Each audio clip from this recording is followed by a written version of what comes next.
Hello and welcome again to Christ Baptist Church devotionals that we're doing every day, going through from the books of Daniel and Esther and Ezra and Nehemiah, as we've gone through to the time of Israel's captivity and their release, going back to Jerusalem, and we've been following the history as if it's gone through now the book of Ezra and now Nehemiah.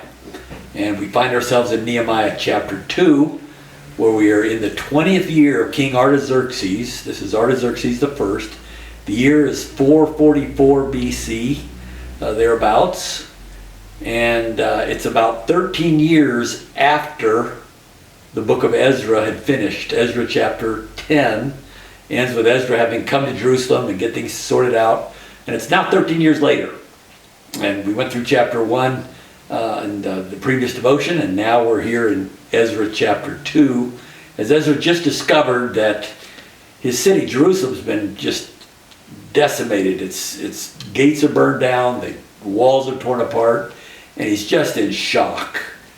Because the city was built up and the temple was built under the time of Ezra long before. And actually the temple was originally built in 520 BC, so the temple was built some almost 65 years, 75 years from when now Nehemiah is here. And so to hear that it's all been broken down and in disarray because of what had happened between the 13 years between Ezra and Nehemiah. And so that's what's going on, and he was shocked to hear that. So now here we see in chapter 2, and that comes from just the last little phrase of chapter 1, now I was cupbearer to the king. So we understand that Nehemiah is the cupbearer to the king. This is the guy who drank the wine before the king did to make sure it didn't have any poison, and presented the wine and made sure it's the best wine and all that kind of stuff. So chapter 2 verse 1, and it came about in the month Nisan, in the 20th year of King Artaxerxes, that wine was before him. And I took up the wine and gave it to the king. Now I had not been sad in his presence. This means he'd never been sad before. He'd always been an okay guy, always been in a good mood. But now today, because of what happened in chapter 1, he's sad. But he'd never had that happen. So the king happened to notice. So verse 2. So the king said to me, why is your face sad, though you are not sick? This is nothing but sadness of heart. Then I was very much afraid. Very much afraid. Why was he afraid? Well, the same reason Esther was afraid going into King Ahasuerus. Because if you go into the king and he doesn't accept your petition, you'll die. And why am I afraid? Because I'm going to now tell the king that my city is burned up, it's torn apart, and it's actually an order that the king gave, and we learned that from Ezra chapter 4. There was a letter given to King Artaxerxes by his enemies, by the enemies of Israel, to say it's better to tear Jerusalem down because they're such a rebellious nation. The king agreed. And the king did this because of some rebellions that were rising up in Syria and in Egypt that took place about 5 years previously. But those have since been taken care of. But Nehemiah doesn't understand what's going to be happening, and so he's very much afraid because he's going to talk about him disagreeing with the king's previous order from some number of years ago. I was very much afraid. Verse 3, I said to the king, let the king live forever. Why should my face not be sad when the city, the place of my father's tombs, lies desolate and its gates have been consumed by fire? So there it is. He tells the king what's on his heart. He's concerned because he's from Jerusalem, and even though it was from the king's own hand, the king's own order, his hometown was destroyed. But he's got to get prepared for what's going to come next. You see, this is why he was concerned. This is why he prayed in verse 11. Make your servant successful today and grant him compassion. And so he's very much afraid. What he's going to say, he told him it is in his heart, but then another question comes. The Lord was bringing this, see? The Lord was putting this on the king's heart. Then the king said to me, what would you request? Okay, Nehemiah, you told me what's on your heart, so what do you want? I'm giving you one shot at this. And we get to basically the application of chapter 2 right here. 8 words. So I prayed to the God of heaven.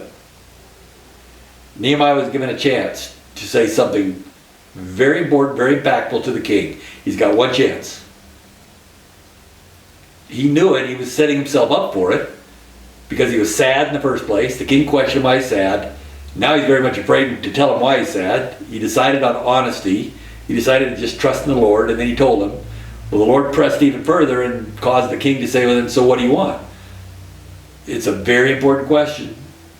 It's going to matter all things. This is something you don't just start thinking about what you want. You immediately go to the Lord. Because this is about the Lord's work. That's why Nehemiah was so devastated, because he knows the Lord has a covenant promise to Israel, and it's not happening here because something's wrong. Well, they had mixed marriages before and they weren't following the Lord, and so he's just devastated. So given this one chance, rather than try to think of all those clever things to say to the king, here's where he gives a very quick prayer. So I prayed to the Lord. I just turned and said, I prayed to the God of heaven. Doesn't tell us what he prayed. And it had to be quick. It wasn't very specific. He prayed for God's grace, God's favor to give him the words. He didn't think about the words. He didn't think about it. Here's all the things we got to do. He didn't make a plan. He said, I'm going to trust in the Lord to give me the plan. Because I have been thinking about it, right? He was thinking about it all in chapter 1. He's been thinking about this a while. You don't need to go over and make a plan. You need to go to the Lord.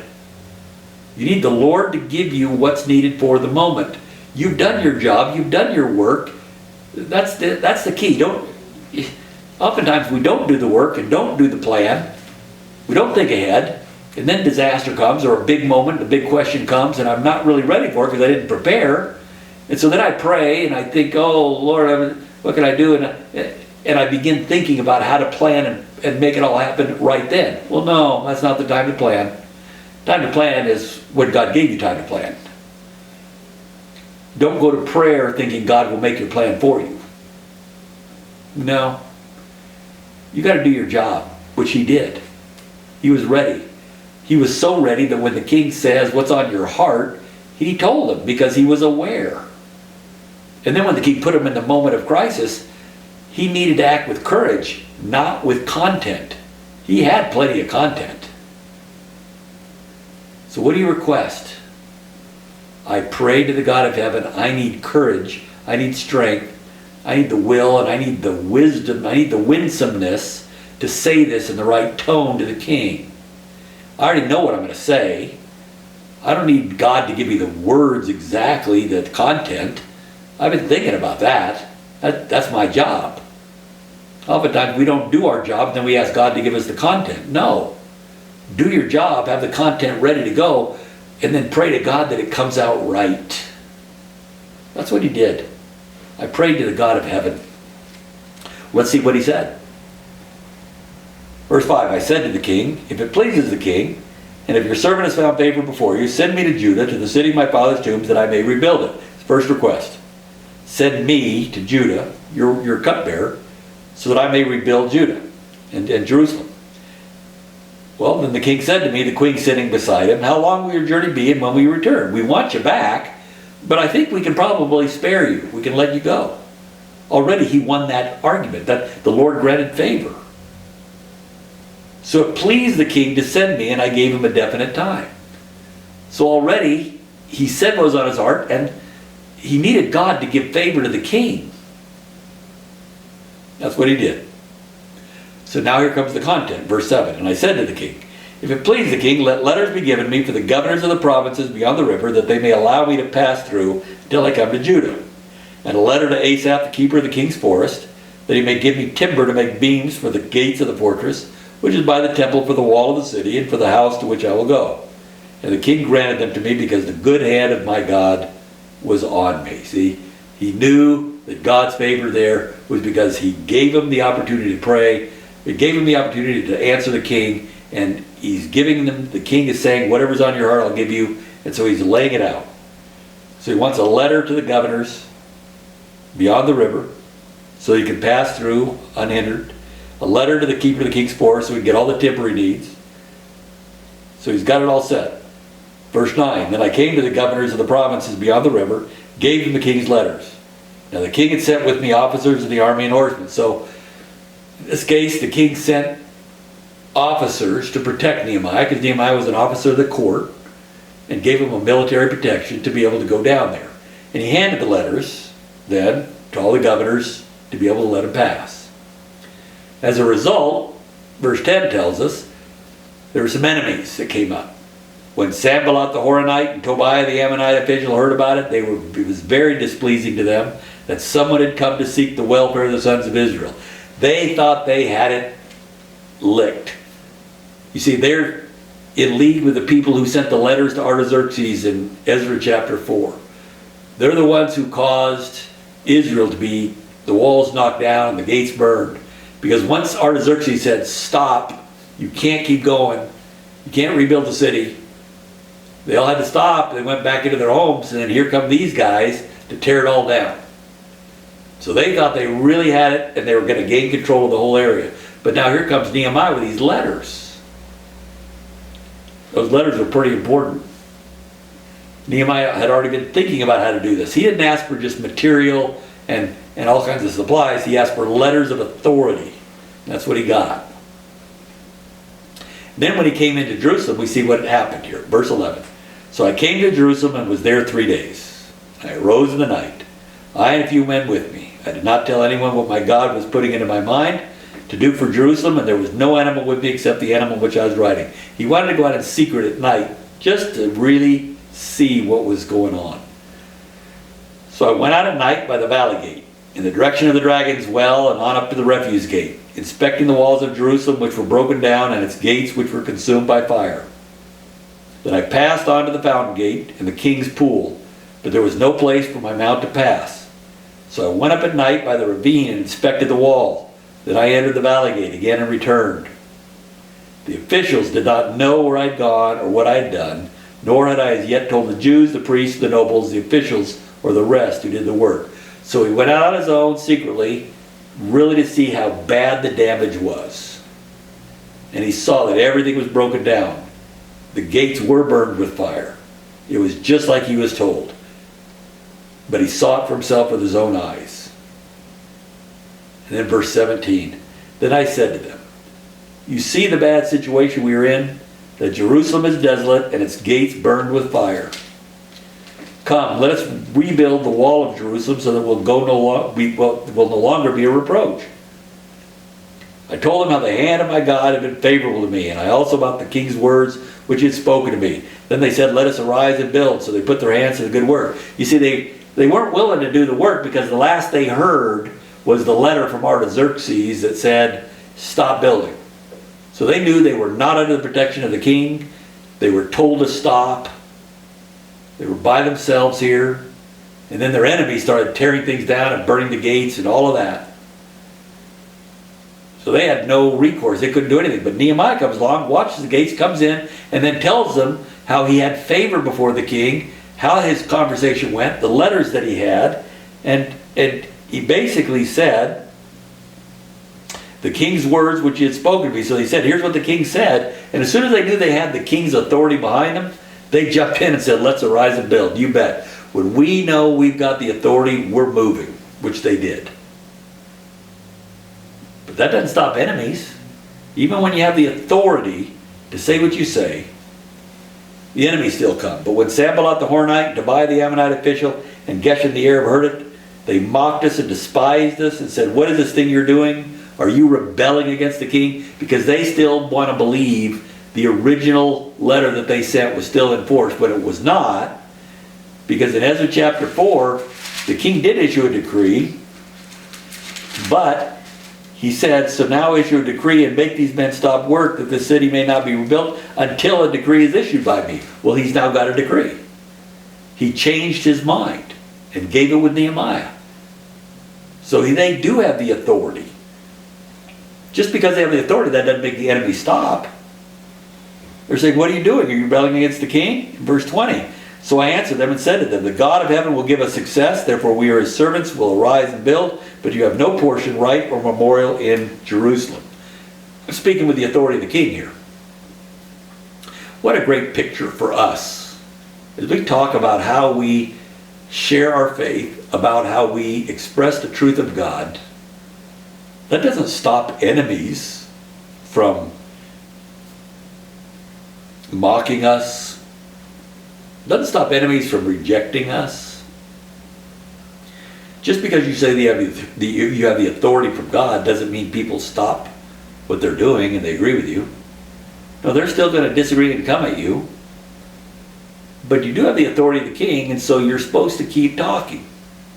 That's what Nehemiah did. He said, we can keep building because we have the authority. It doesn't matter what they say. We have the authority to keep going. Doesn't mean they're going to like it. But we're not supposed to convince, we're not supposed to change their minds, we're supposed to do our job. And that's what Nehemiah did. He was supposed to do his job and not worry about what they think. How did all this happen? All this happened here because when posed with the problem, he prayed to the God of heaven, and we don't even know what he prayed, but what we do know that he didn't have time to pray a long prayer. He had about 3 seconds. So this is a prayer that connects him to God. He was already planned out. He was already thinking through what he would do. He just didn't know if the words would come out right or if they'd be received favorably. So he prayed to connect to God and say, Lord, I give this into your hands. Commit your works to the Lord and he'll bring it to pass, says Proverbs 16. He committed it to the Lord. He said, this is yours. Now I've made the plan. I'm going to do it. We'll see what happens after that, but I'll live with the consequences. And when the king said, okay, I grant you favor, now what? His planning ahead of time that he had in his mind, he just laid it out. He didn't wait to try to do the planning in a big long prayer. That wouldn't work. And he didn't expect God to give him the plan. Because God would have said, Nehemiah, I gave you all the ability to make a plan. Go make a plan. God's not going to do your job for you when you have the ability to make things happen. No, you do what you can with the skills that you have to make things happen. And then you pray to God to say, Lord, I'm trusting in you with what I've done. And I give it to you. And then go about it. Do your job. And you'll see how things play out. Knowing that you are walking with the Lord. This is what walking with the Lord is. Do your job, make your plan, work ahead of time, be ready, and now if pressure mounts, now you pray. But you don't pray for success or results or all that. You pray and say, Lord, I've done my job. I'm not trusting it to you. And if the opportunity presents itself, I'm ready because I'm planned up and I'm prayed up. That's what we do, and that's what we learned here in Nehemiah chapter 2. So, this is 13 years after Ezra. Big destruction took place. Nehemiah heard about it. He came and he asked the king. Got the same reception Ezra did. Off we go because God is faithful to his covenant. And that's what we're going to see as we continue on through the book of Nehemiah. We'll see you again in the next devotion.